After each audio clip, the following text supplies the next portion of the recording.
Bertrand Camacho, 41 ans, je suis enseignant professionnel de tennis depuis 2002, enseignant de tennis depuis 1998 et je suis arrivé au club en 2008 comme enseignant, 2009 en tant que joueur et je suis directeur sportif du club depuis 2012.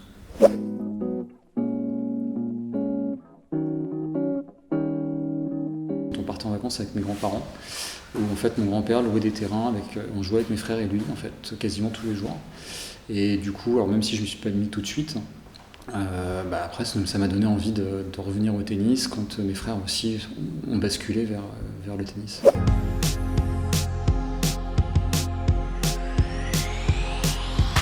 Alors l'enseignement, depuis 1998, ça a quand même beaucoup changé. Ça a déjà beaucoup changé parce que les enfants ont changé, parce que les élèves ont changé, qu'on n'a plus forcément les mêmes attentes.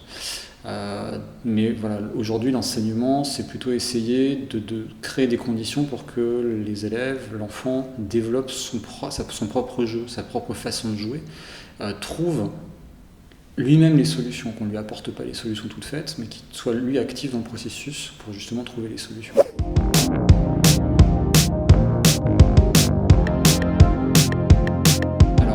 En 2017 ou 2016, on a mis en place le quart de tennis déjà, qui était une innovation, puis ça permettait de toucher un nouveau public avec des alternances de frappe de balle et d'ateliers de fitness. Donc on était vraiment centré sur le maintien de la forme, sur le développement de qualité physique.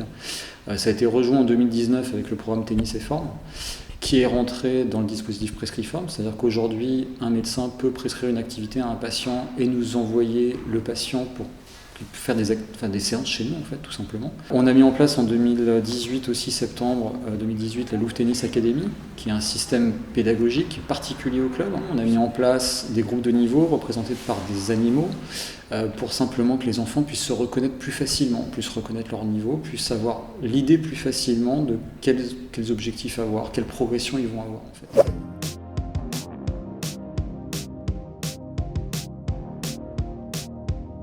Déjà, on va essayer de faire qu'il soit bien, l'avenir.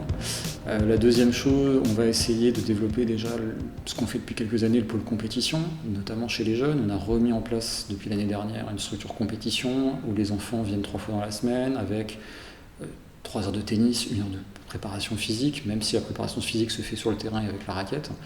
Donc c'est pour essayer déjà de préparer l'avenir. Ensuite, on a remis en place, on a l'arrivée de nouveaux joueurs d'équipe 1 qui sont classés entre 15 et 15-2. Donc voilà, ça recrée une dynamique d'entraînement, ça recrée une dynamique au niveau du club et de la compétition. Mais voilà, l'objectif, c'est vraiment de développer le club dans cet axe-là, développer aussi l'axe de l'animation, avec l'aide aussi du CMOL général, où il y en a beaucoup plus d'actions durant l'année, avec des rassemblements d'adhérents qui permet aussi de créer une vie du club, tout simplement.